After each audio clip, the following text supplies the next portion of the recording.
te ver aqui na igreja hoje mais uma vez. Estamos juntos aí novamente. E quanto mais o frio, mais a gente tem que estar junto, né? Noite de frio você tem que dar pelo menos 40 abraços para esquentar. Para a gente não tomar o restante do culto, então você dá só 5 agora, onde você estiver. Fique em pé um minutinho aí, por favor. Dá uma esticada, isso.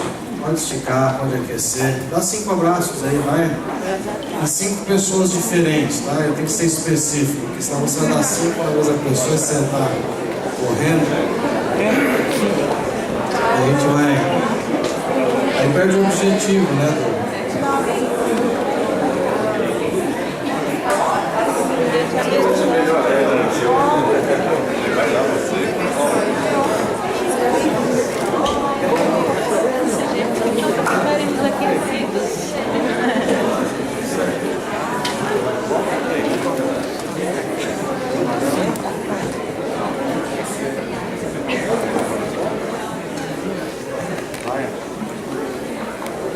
Muito bem. Pega a sua Bíblia aí, Mateus capítulo 5, por favor. Mateus capítulo 5. É só 2 versos hoje que nós vamos estudar. Bem curto. Verso 13 e verso 14. Mateus 5, verso 13 e verso 14.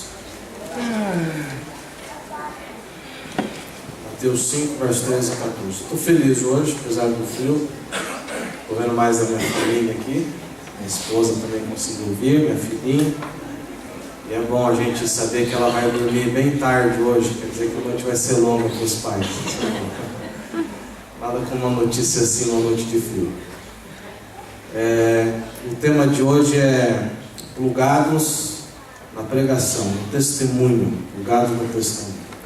Eu prefiro a palavra de testemunho do que pregação, porque pregação ela se limita a uma pregação verbal.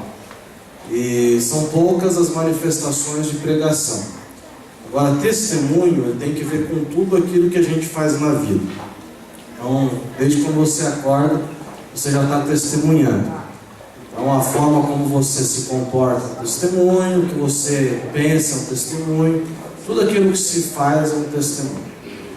E Deus, Cristo aqui está caminhando para o final do discurso. Talvez o mais importante deles aqui em todo o Novo Testamento, em todos os Evangelhos. E a Bíblia vai narrando aqui agora o crescendo que Jesus tem, esse sermão da montanha. Ele fala muita coisa aqui, né? Ele fala sobre os bem-aventurados, ele fala sobre cumprir a lei. Você pode cumprir a lei, mas não cumprir o espírito da lei. Você pode só pensando coisas, às vezes você não age, você está parecendo um crente, mas você não é. Então o que ele fala aqui é o seguinte, é que você pode parecer e não ser, mas quando você é impossível não parecer. E o teor vai caminhando aqui. Bom, quando a gente chega aqui no verso 13, no verso 14, que ele fala sobre o sal, fala sobre a luz, aqui é o momento de virada aqui do texto. Isso daqui é um momento, para todo mundo que está ouvindo o sermão dele, é o momento em que ele diz assim, se você está ouvindo essa mensagem, em outras palavras, e você está concordando com tudo, achando tudo isso bonito, legal, então saiba que se você guardar isso tudo aqui para você, você não vai cumprir o reino de Deus. O reino de Deus significa você receber e você passar adiante. E agora ele fala então sobre o testemunho, né? E as duas figuras de linguagem que ele usa, então, a primeira delas está aqui no verso 13, é o sal, a segunda no verso 14, é a luz. A gente vai se deter um pouco mais no sal hoje, e depois nós vamos tirar algumas lições para a nossa vida. Vamos ler aqui? Capítulo 5 de Mateus, verso 13, diz assim: Vós sois o sal da terra. Ora, se o sal vier a ser insípido, como lhe restaurar o sabor? Para nada mais presta, senão para lançado fora, ser pisado pelos homens. Eu vou falar algumas frases aqui, eu queria que você repetisse comigo aqui, que é para a gente lembrar bem essa lição. Bom, primeira coisa, o sal dá sabor. Deixa eu ver vocês. O sal dá sabor. Vamos de novo lá? Primeiro, o sal dá sabor. Só vocês. O sal dá sabor. Só os homens. O sal dá sabor. Eu devia ter pedido para as mulheres primeiro. Só as mulheres. O sal dá sabor. Ok? Segunda verdade, o sal derrete o gelo. Vamos lá? O sal derrete primeira? E a segunda? Muito bem. A terceira? O sal conserva os alimentos. Vocês? O sal conserva os alimentos. De novo? O sal conserva os alimentos. Volta para a primeira. Qual é a primeira? O sal dá sabor. Segunda? O sal derrete o gelo. Terceira? O sal conserva os alimentos. Primeira? O sal dá sabor. Terceira? O sal conserva os alimentos. Ok, vocês estão bem afiados. O frio não congelou o cérebro ainda, porque tem sal. O sal derrete o gelo. Quarta verdade, o sal sara feridas. Vamos lá? O sal sara as feridas. Uns falam assim, mas acabam repetindo. Tá bom, vai, o sal sara feridas. Vamos repetir de novo? Quarto? O sal sara as feridas. Vamos pro primeiro de novo? Qual é a primeira? De novo? O sal dá sabor. Segunda? O sal derrete o gelo. Terceira? O sal conserva os alimentos. Quarta? O sal sara as feridas. Só as mulheres, primeiro. Só os homens, segundo. O sal derrete o gelo. Só os jovens, terceiro. O sal conserva os alimentos. Tem gente que não é jovem, tá? Eu tenho que denunciar aqui da frente. Porque você está falando e está de costas para quem está falando e não está vendo. Eu estou vendo, tá? Só os jovens. Terceira. O sal conserva os alimentos. E quarta, todo mundo? O sal sara as feridas. Só sal da ferida.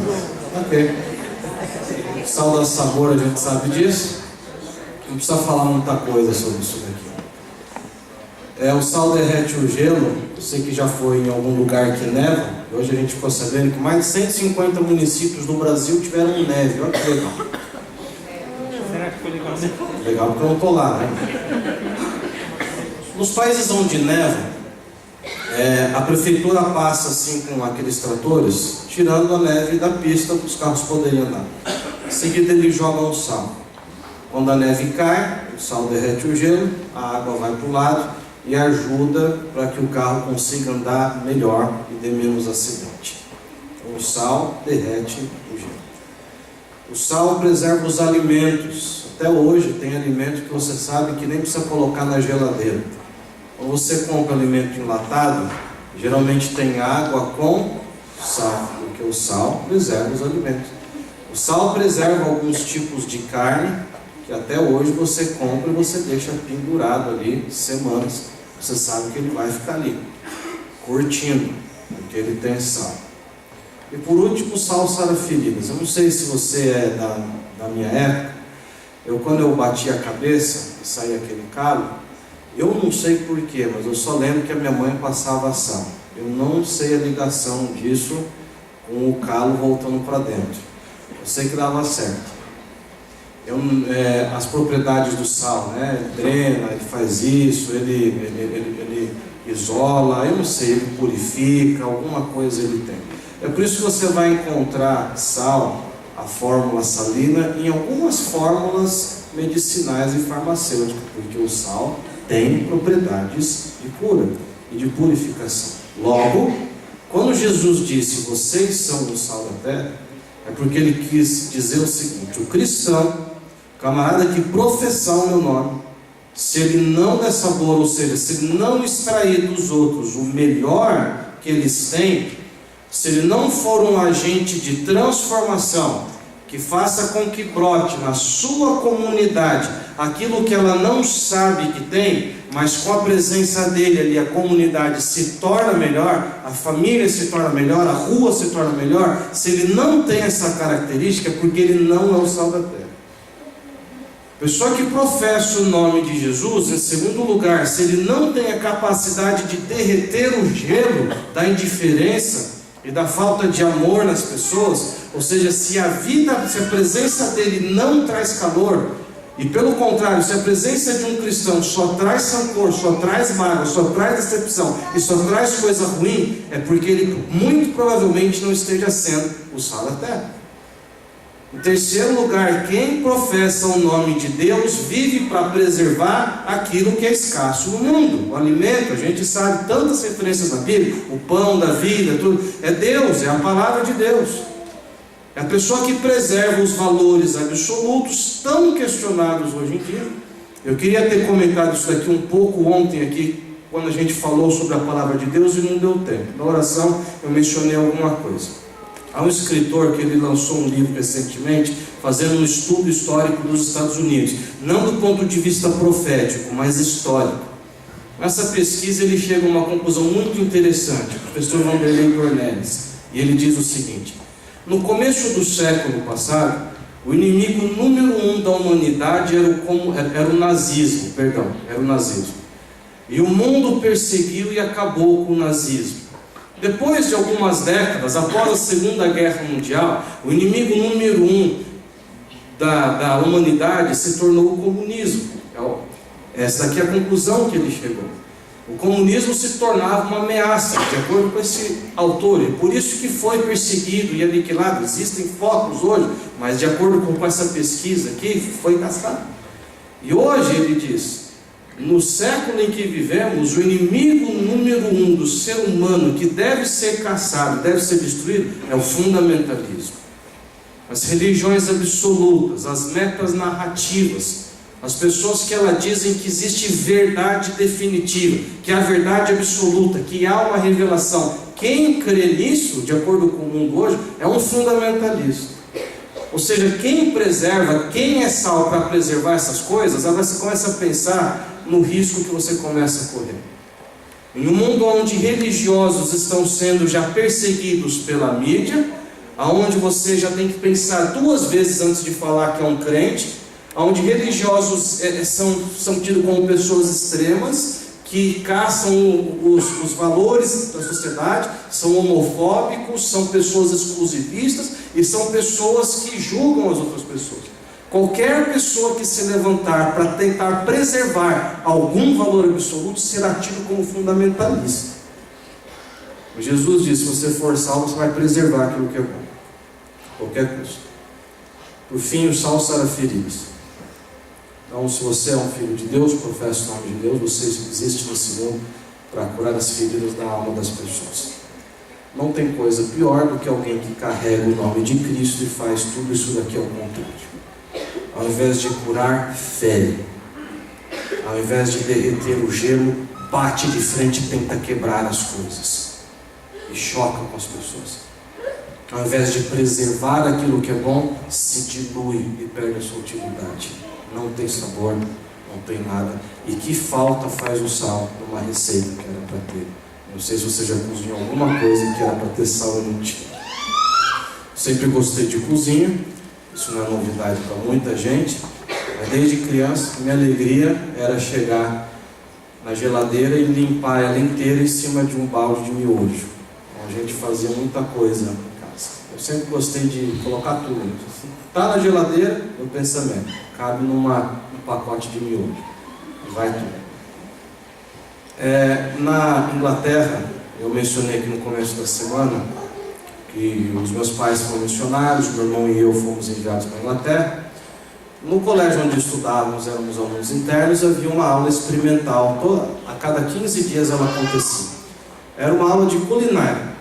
E para essa aula de culinária havia uma cozinha experimental. Essa cozinha tinha assim umas 10 pias, 10 estações de trabalho. Cada estação tinha uma pia, os seus jogos ali de talheres, pratos e coisas, utensílio, panela, pano, fogão e tudo que você precisava. E a única coisa que não tinha, que você tinha que trazer de casa, eram os ingredientes. Coincidentemente era a aula que eu mais gostava. Ela só tinha a cada 15 dias. Então a gente tinha que se preparar bastante e aproveitava tudo nessa aula aí, o máximo dela, porque só dali 15 dias que ia ter aula de novo. Tudo nessa aula era muito legal, menos uma coisa: a professora. Ela era chata, era azeda e era uma pessoa muito, extremamente mal amada. Tudo aquilo que o Saulo não deveria ser. E a gente tinha medo dela. Quando alguma coisa dava errado, ela gritava com os alunos choravam, a gente tinha um temor maléfico daquela mulher ali.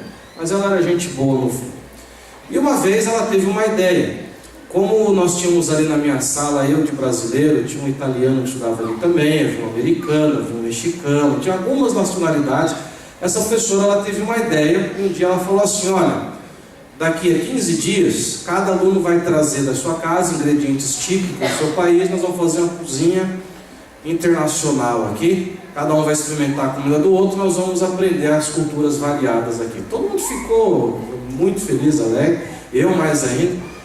O mexicano ergueu a mão e ele falou assim: professora, ela falou assim: o quê? Ele disse assim: eu vou trazer um negócio que a gente come todo dia no México. Ela falou assim: o que vocês comem todo dia no México? Ele falou assim: um taco. Naquela época não era tão popular. Hoje, né, onde tiver 2 ou 3 reunidos depois da igreja, você muito provável vai encontrar um taco no meio deles ali, depois do culto, ainda mais se for junto. O italiano, ele, para não ficar de menos, ergueu a mão também: olha, professor, eu vou fazer um negócio que a gente come todo dia lá na Itália. Será que alguém é capaz de adivinhar? A gente falou: qualquer coisa que engorda, né? Imaginei, que é bom, né? Massa, tudo. Eu falei: bom, tem pizza, tem escamelone e tal. Ele falou assim: fazer espaguete. Todo mundo faz espaguete. Tudo bem, se for típico, pode trazer. O americano ergueu a mão e ele falou, e todo mundo falou, eu fiquei quieto. No final ela falou assim: você, Oliveiras, vai trazer o quê? Eu falei: professora, vocês vão descobrir o que é comida daqui a 15 dias de verdade. O que eu vou trazer, vocês nunca comeram na vida de vocês, e vocês nunca mais vão se esquecer. Eu gostaria de avisá-los que vocês devem se preparar para a melhor comida do mundo daqui a 15 dias. E tem mais, eu não vou falar o que é. Eu criei um suspense. E voltei para casa naquele dia pensando assim: gente, o que eu vou fazer? Preciso fechar algum cardápio aí para daqui a 15 dias. Falei: o que a gente come todo dia no Brasil? O que a gente come todo dia no Brasil? Fiquei pensando. Falei: mas é óbvio, o que você almoçou hoje? Alguma coisa com arroz e feijão. Falei: pronto, tá aí. Arroz, feijão. Você jogar um ovo do lado, uma polenta e um quiabo. Ele fechou. Eu nunca tinha feito nada disso na minha vida. Eu liguei para minha mãe na Albânia e falei assim: mãe, como é que faz feijão? E ela foi explicando, eu ia anotando todas as coisas, ingredientes. Saía na cozinha do colégio para ir atrás dos ingredientes. Eu era aluno interno, dependia da cozinha do colégio. Eles tinham tudo menos feijão. Eu fui pesquisar feijão, não achava feijão. Em uma loja de importados fui encontrar 1 quilo de feijão, isso aí em 1993, tá? Portanto, 20 anos atrás, meu pai, 20 anos atrás, eu encontrei 1 quilo de feijão brasileiro, carioca, pelo preço de 15 libras. Na época a libra estava 4 por 1, R$60 o quilo do feijão brasileiro. Eu fui conversar com o diretor, que era muito amigo meu, e eu falei assim: professor, eu prometi a comida dos deuses para os meus amigos. O professor é chato, eu não preciso nem te falar, que o senhor trabalha com o senhor sabe. E se eu não entregar aquilo que eu prometi, a probabilidade de ela ficar nervosa comigo é grande. Então o senhor me ajuda. Ele falou: senhor, 1 quilo não dá. Você compra meio quilo, eu vou te ajudar. Depois você traz um pouco para mim e fica tudo certo aqui. Peraí, fechou mais uma vez. Comprei tudo, peguei a lista que a minha mãe havia passado por telefone. Acho que a ligação naquela época saiu mais caro que o feijão quase, mas era por uma boa causa, tudo para não tomar bronca daquela pessoa. E fomos para a aula, feliz, contente, ali tudo, cada um na sua estação de trabalho. A minha ficava do lado da despensa da professora, que era cheia de comida, mas porque ela era chata, não dava comida para ninguém. E eu comecei a cozinhar ali. Eu pus 2 panos para isolar visualmente a minha estação de trabalho, afinal de contas era uma surpresa, e começamos a cozinhar. Eu fui rigorosamente seguindo tudo que estava escrito ali naquele papel, e ia colocando, porque tem que ser na ordem certa. E você tem coisas que você vai usar a água de um negócio para fazer outro negócio. Eu não sabia disso, então tinha que seguir à risca tudo certinho. Daí isso aqui pega o gosto daquilo, você aproveita isso, faz aquilo. Bem brasileiro o negócio, gostoso demais. E eu ia pegando as coisas, ia seguindo, até que chegou a hora do sal. E quando chegou a hora do sal, eu comecei a procurar o sal, comecei a ficar desesperado, porque eu não achava o sal em lugar nenhum. E não estava na bolsa, não estava na lancheira, não estava no bolso, não estava em lugar nenhum, não estava na mochila. Eu falei assim: isso aqui vai ficar com gosto de nada. Eu falei: eu estou perdido, vou tomar bronca da minha vida. Ninguém vai querer ir para o Brasil. Eu falei assim: o testemunho do Brasil que eu vou dar: arroz e feijão sem sal. Você já comeu feijão sem sal alguma vez? Já esqueceu de pôr? Já esqueceu de pôr, né? Feijão. Fica com gosto de quê? De nada. Esses dias aí uma menina me falou assim: pastor, descobri o que tem gosto de nada. Eu falei assim: o que tem gosto de nada? Ela falou assim: chuchu. Eu falei assim: não é que é mesmo? Eu falei: por quê? Ela falou: porque tem vitamina A, B e C, água, bagaço e casca. Não tem mais nada de chuchu. Ela era anti-chuchu, era menina anti-chuchu. Ela não gostava de chuchu. E daí ela me explicou, ela falou assim, olha, o chuchu a gente coloca nas coisas para dar volume, né? Que ele, como ele não tem gosto de nada, ele pega gosto de qualquer coisa que ele ficar do lado dele. Põe na carne moída, pega gosto de carne moída. Põe no feijão, vai pegar gosto de feijão e vai dar um caldo legal e é barato, que é uma beleza, aquilo lá rende, que é uma maravilha. Tem gente que põe na salada de fruta. Você já deve ter comido achando que era um pedaço de kiwi, mas era de chuchu. Eu falei assim, bom, agora vai ficar com gosto de chuchu minha comida aqui, não vai ter nada, eu estou perdido. Eu falei assim, eu vou pedir sal para a professora. Por acaso eu olhei na despensa dela, estava aberta, tinha um sacão enorme de sal no chão. Eu falei, eu vou ter que pedir agora. Eu vou erguer a mão, ela vai ficar chateada. Mas enquanto eu pensava isso, alguém colocou fogo num pano do outro lado da sala.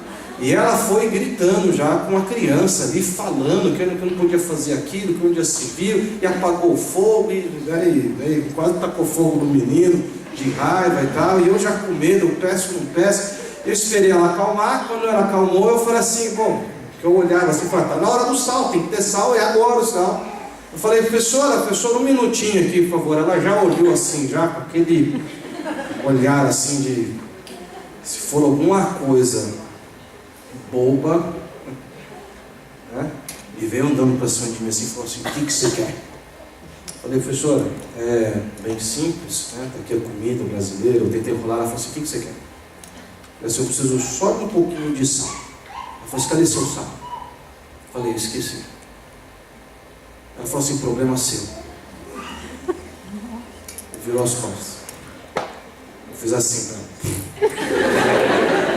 Faço virar. Eu também. A minha vontade era virar ela em cima do feijão. Ver se dava uma amargada ali, né? Já que não tem sal, né? Pensava isso e outros impropérios contra a pessoa da professora. Eu olhava no chão, num sacão de sal, falei, que mão de vaca. Um pouquinho de sal não faz mal para ninguém, tão barato isso. Acho que tinha que ser um direito básico do ser humano. E alguém bateu na porta, enquanto isso, e falou assim, professora, tem ligação urgente para você na recepção. Ela falou, não vou. A pessoa disse, mas é urgente. Ela falou, pois diga então urgentemente que eu não vou. Ela falou assim, sua filha. Eu falei, minha filha? Ela saiu correndo para lá. Então, enquanto ela correu para lá, eu corri para casa.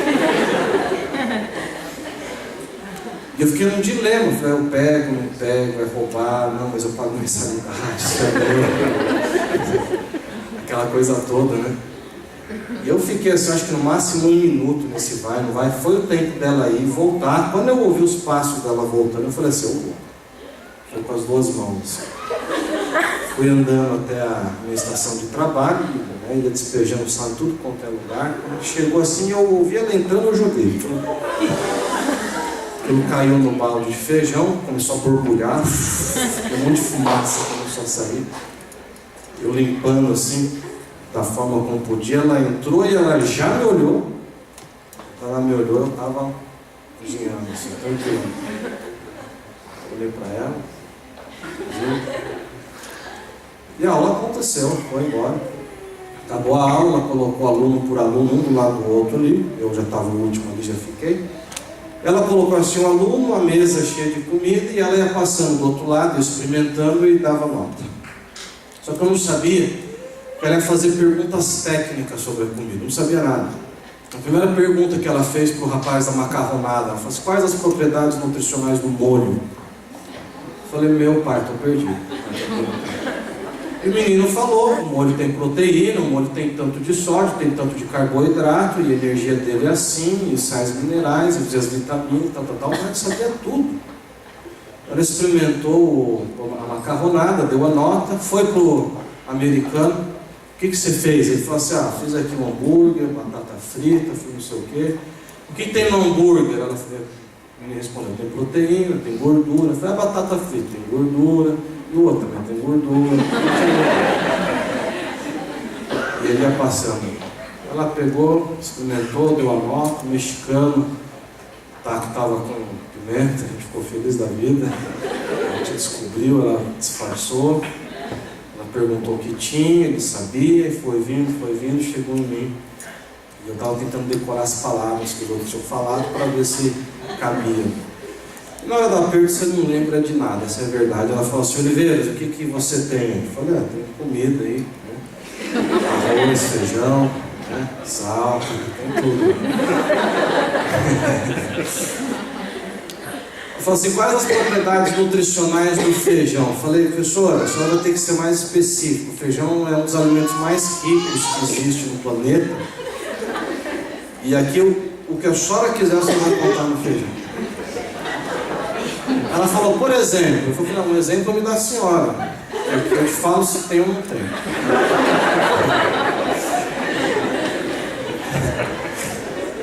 O cara já roubou sal, fez coisa errada. E ela percebeu, né? A professora Silvana foi a nossa diretora aqui. Professora, isso foi antes, né? Eu já estava convertida. Cheguei nas suas mãos.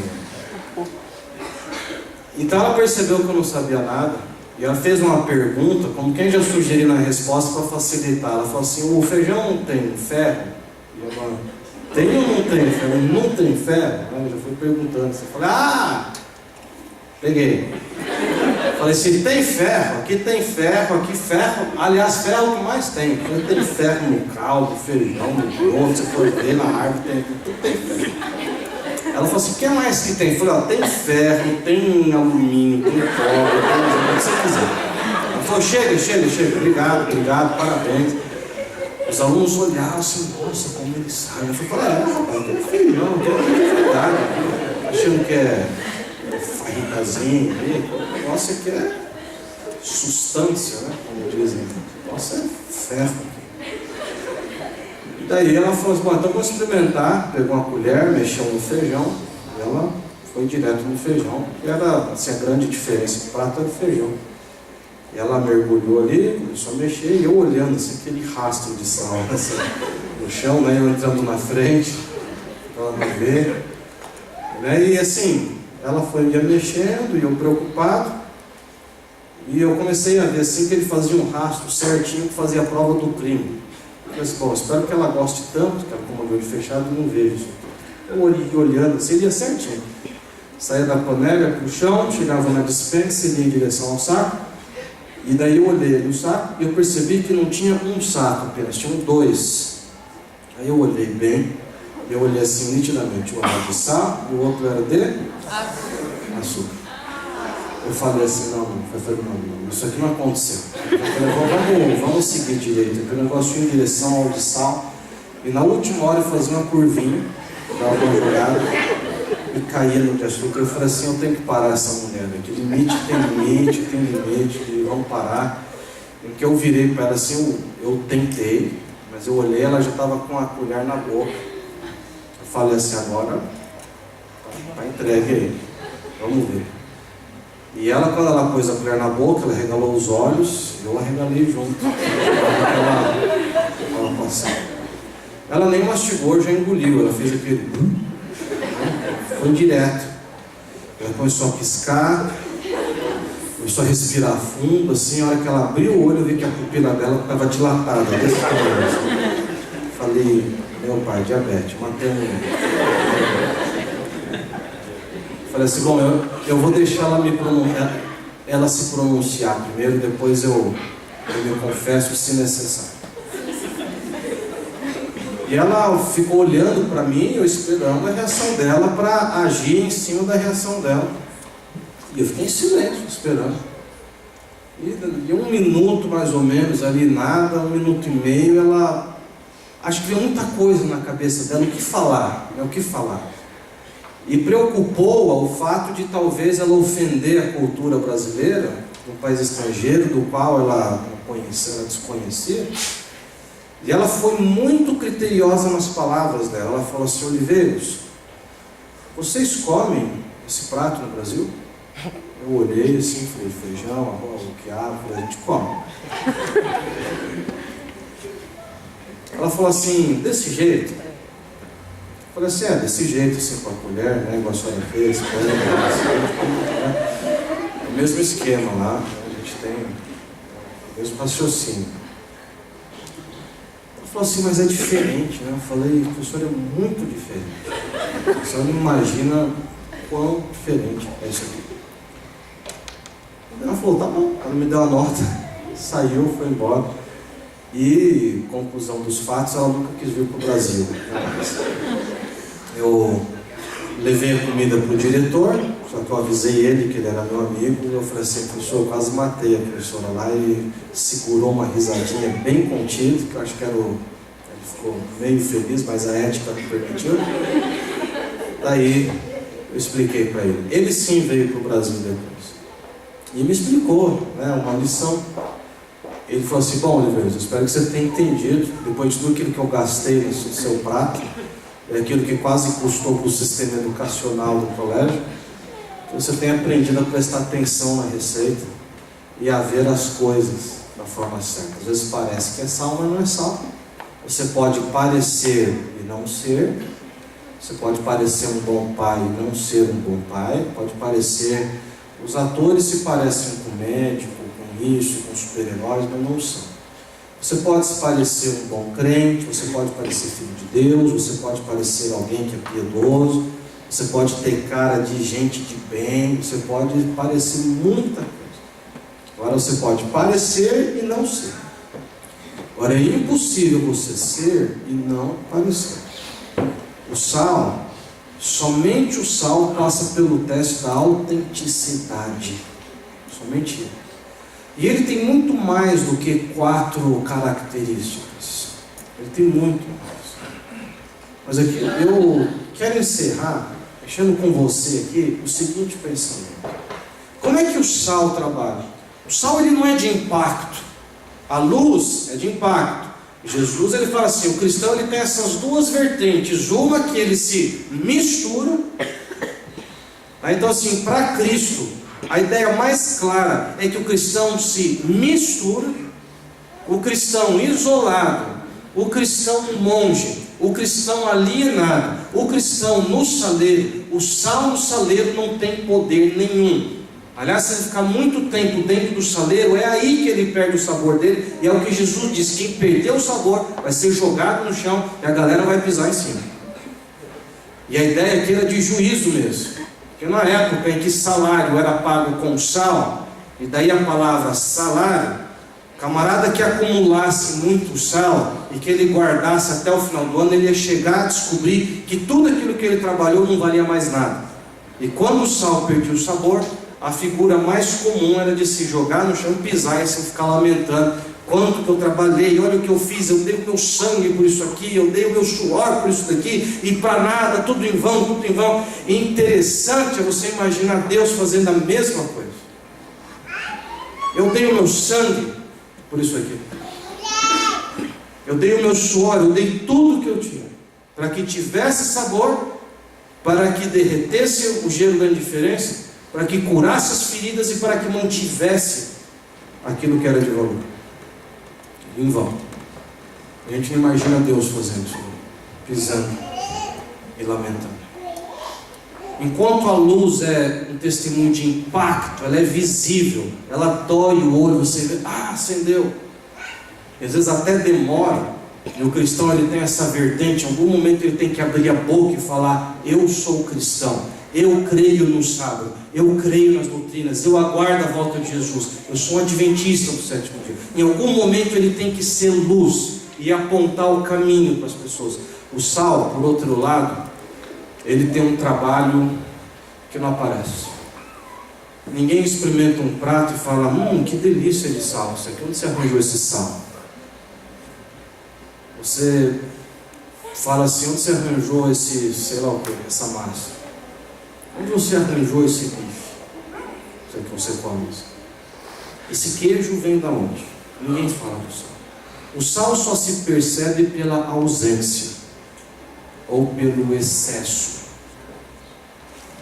Na comunidade, o cristão, ele se percebe só pela ausência ou pelo excesso. O excesso errado e maléfico é o que o mundo está chamando de fundamentalismo. E é isso que o mundo está perseguindo.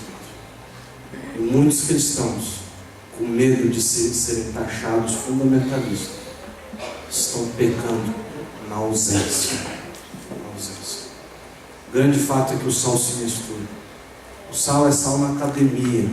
Está aí um lugar que sua igreja não vai chegar. O seu pastor talvez não vai chegar lá e testemunhar para os seus amigos na academia. O sal vai para dentro da universidade. Está aí um lugar que a igreja também não vai chegar. O sal está na sua rua, que é o lugar onde você está, na sua rua, na sua escola, na sua academia, aonde você está, no seu ônibus. É ali que você tem que dar sabor, na medida certa. Na medida certa. Nem de menos, nem de exagero. Os jovens, a nova geração, ela tem dificuldade com o testemunho, porque por muitos anos nós trabalhamos em cima do excesso. Parece que tudo quanto é evangelismo é voltado para cima do excesso. Não que isso esteja errado. O jovem às vezes não aguenta isso daí. Isso aí para ele é maçante. Meu amigo, Jesus dá para você a oportunidade de ser sal na medida certa. Mas tem que se misturar. O sal não se isola. Ele não se isola. O sal também não joga o sabor daqui. Olha, pega isso daí. Se você entender, você vai ser sal. Aí você pula para cá e você vem para a minha igreja. Então, o sal sai de onde ele está. Por sal não tem parede. Por sal não existe saleiro. Por sal não existe saca. Por sal, o mundo é o seu universo. Ele é o objeto mais mundano que existe. E uma vez alguém disse o seguinte: a igreja de Deus, ela deve ser a instituição mais mundana que existe. Porque ela se mistura para influenciar. Ela se mistura para transformar. O sal não transforma a distância. Ellen White tem um texto do Serviço Cristão que ela diz assim: unicamente os métodos de Cristo trarão verdadeiro êxito no aproximar-se das pessoas. Ela diz 6 coisas que Jesus fazia. Primeiro, ela diz: o Salvador se misturava com as pessoas.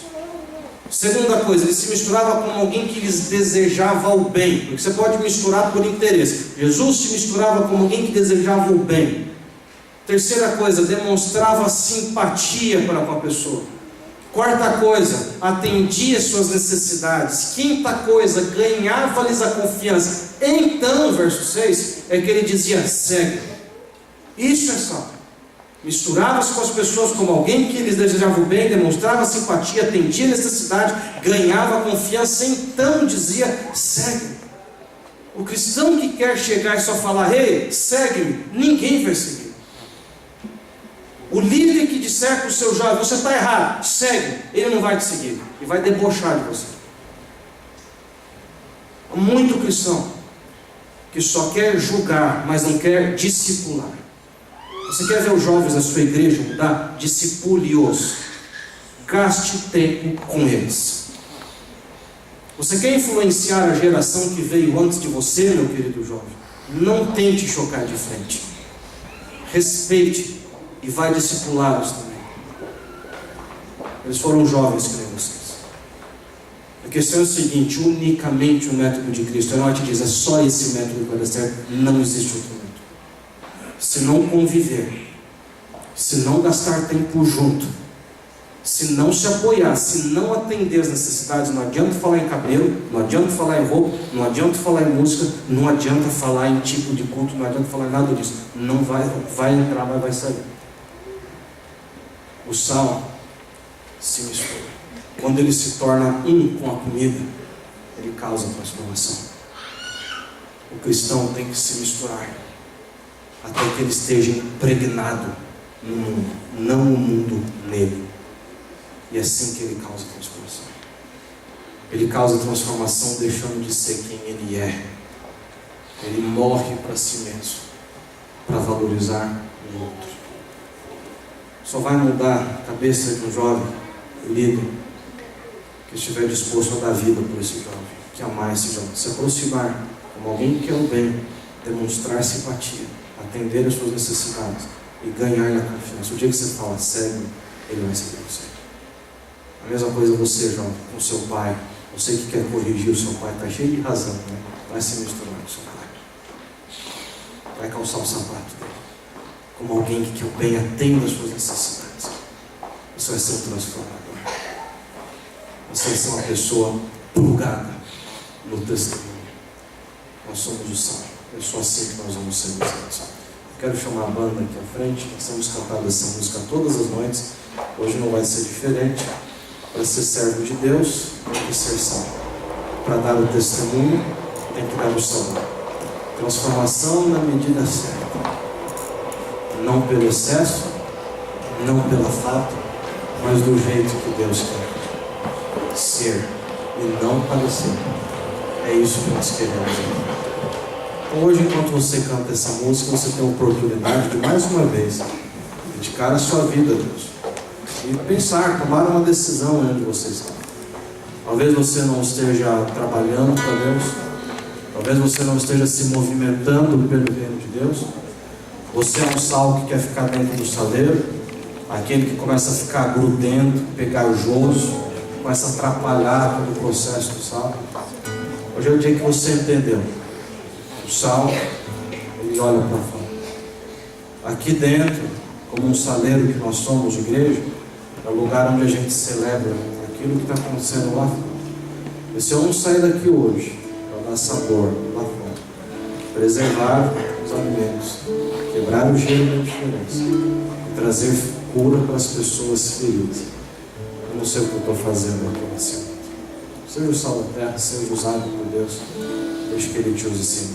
Vamos colocar em pé, vamos cantar esse hino aqui com esse encerramento da nossa presença.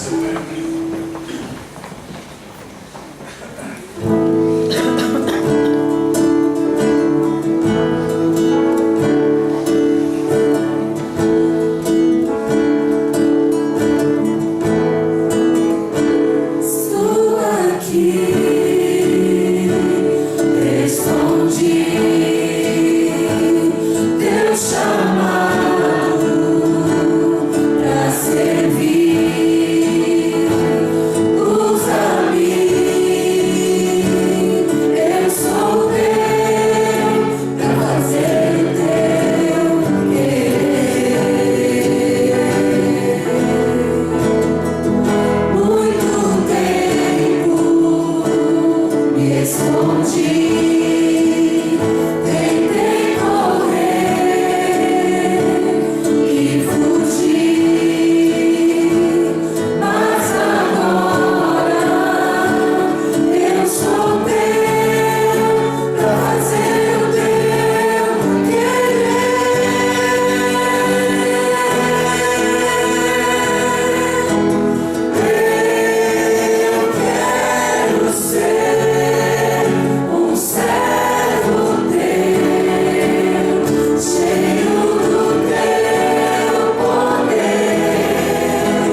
colocar em tuas mãos como um vaso que não tem em si poder e força alguma, mas nas mãos da pessoa certa pode trazer benefício, levar a vida e ajudar, pode curar, pode salvar, muitas coisas. Assim é o sal, assim é a luz. Queremos ser cristãos da forma certa. Que o nosso testemunho seja também na medida certa. Amém. Pela ausência, não pelo excesso, mas nos permita apenas ser aonde estivermos. A verdade é que não vamos transformar nada se formos iguais. Há que haver diferença, mas que essa diferença possa ser amorosa, essa diferença possa ser pacífica, possa apontar para Deus, para que pessoas sejam atraídas ao reino de Deus. Nos abençoe nessa noite, nos faça sair daqui para dar sabor, para derreter o gelo da diferença, preservar os valores tão escassos no mundo e para curar. Nos abençoe e nos guarde com tua paz. Queremos estar plugados no testemunho. Fazemos esse pedido em Cristo Jesus. Amém. Amém. Deus abençoe você. Até amanhã, se Deus quiser. Dá mais um abraço para quem está do seu lado. Fala assim: amanhã eu te espero aqui. Você vai sentar do meu lado de novo.